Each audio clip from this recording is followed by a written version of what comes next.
Hello दोस्तों। तो आपके लिए एक और भर्ती निकल के आ चुकी है जो कि हरियाणा राज्य में निकाली गई है। यहाँ पर देख लेते हैं। देखिए यहाँ पर हरियाणा पुलिस कांस्टेबल भर्ती 2026 यानी जो पुलिस कांस्टेबल की भर्ती निकाली गई है वो आपका हरियाणा राज्य में निकाली गई है। वैकेंसी आपका हरियाणा राज्य में है, लेकिन आप किसी भी स्टेट से हैं, आप किसी भी राज्य से हैं, मतलब आप इस फॉर्म को भर सकते हैं। यहाँ पर देखिए टोटल पोस्ट 5500 यानी जो आपका पोस्ट दिया गया है वो आपका 5500 है। अप्लाई डेट की बात करें तो 11 जनवरी, और लास्ट डेट की बात करें तो 25 जनवरी। यानी जो फॉर्म भरने की स्टार्टिंग डेट है आपका 11 जनवरी रहेगा और जिसका लास्ट डेट है 25 जनवरी। तो लगभग आपको 12-13 दिन का समय मिल रहा है, तो आप जितना जल्दी हो सके इस फॉर्म को भर लीजिए। टोटल फी की बात करें तो नो, यानी इस फॉर्म को भरने के लिए आपको कोई फीस नहीं देना पड़ेगा, ये निःशुल्क है। हाइट की बात करें, हाइट की बात करने से पहले आपको एज देख लेते हैं। देखिए यहाँ पर मिनिमम एज 18 साल और मैक्सिमम एज 25 साल।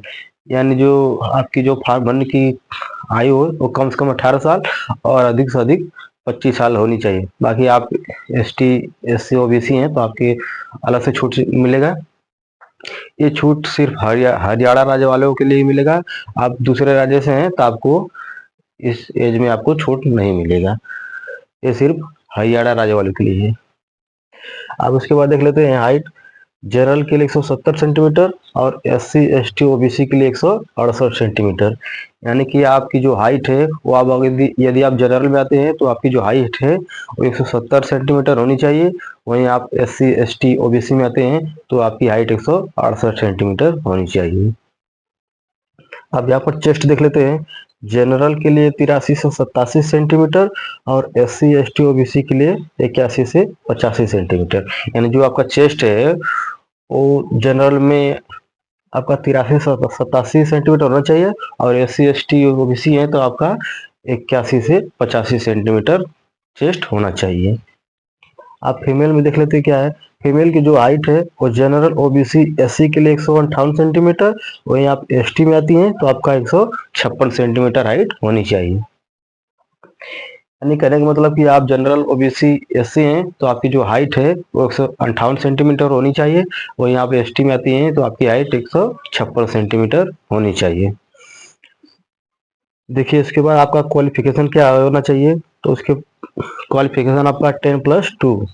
यानी इस फॉर्म को भरने के लिए आपका 10 भी और 12 दोनों जरूरी है। मतलब आप 10 की हैं तभी आप फॉर्म भर सकते हैं, आप 12 की हैं तभी इस फॉर्म को भर सकते हैं।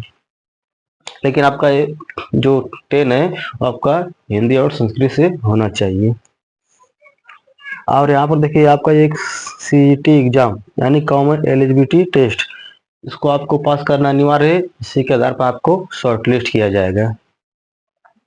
आप अब यहाँ पर देखिए आपका एक रिटन एग्जाम होगा जो कि 100 क्वेश्चन कराएगा। मार्क आपका 80 और टाइम आपको 90 मिनट दिया जाएगा। यानी टोटल क्वेश्चन की बात करें तो 100 क्वेश्चन रहेगा जिसका नंबर आपका 80 रहेगा और समय आपको 1.5 घंटा मिलेगा। अब यहाँ पर देख लेते हैं कि फिजिकल टेस्ट में क्या रहने वाला है। तो फिजिकल टेस्ट में आपका रनिंग रहेगा जो कि डिस्टेंस आपका 2.5 किलोमीटर रहेगा। टाइम आपको 12 मिनट दिया जाएगा, ये मेल के लिए। यानी आपको 2.5 किलोमीटर की दूरी मतलब दौड़कर आपको 12 मिनट में तय करना है, मेल के लिए। वही फीमेल में देख लेते हैं। तो फीमेल में आपको जो डिस्टेंस है वो 1 किलोमीटर रहेगा और टाइम आपको 6 मिनट दिया जाएगा। यानी रनिंग करने के लिए जो महिला है उनको 1 किलोमीटर की दूरी दिया जाएगा और उनके लिए टाइम जो है वो 6 मिनट दिया जाएगा। देखिए अब आपका एग्जाम और फिजिकल निकल जाए उसके बाद क्या होगा, तो उसके बाद आपका डॉक्यूमेंट वेरिफिकेशन होगा। उसके बाद आपका मेडिकल टेस्ट। आप जब सब आप ये सब आपका क्लियर हो जाएगा तो उसके बाद आपका फाइनल सिलेक्शन हो जाएगा। जब आपकी जॉब लग जाए तो आप जानना चाहेंगे कि मेरी जो सैलरी है वो क्या रहने वाली है। तो देखिए आपका यहाँ सैलरी है 21,700 से 69,100 रुपया पर मंथ। यानी जब आपकी जॉब लग जाएगी तो शुरुआत में आपको 21,700 और बाद में धीरे धीरे आपका पेमेंट बढ़ता जाएगा तो हो जाएगा 69,100 रुपया पर मंथ। तो बाकी यही जानकारी आपको देनी थी। आप इस फॉर्म को जल्द से जल्द भर लीजिए। बाकी हमारा ये वीडियो कैसा लगा, अगर वीडियो अच्छा लगा हो तो वीडियो को लाइक और चैनल को सब्सक्राइब कर लेना। मिलते हैं अगले वीडियो में, तब तक के लिए धन्यवाद।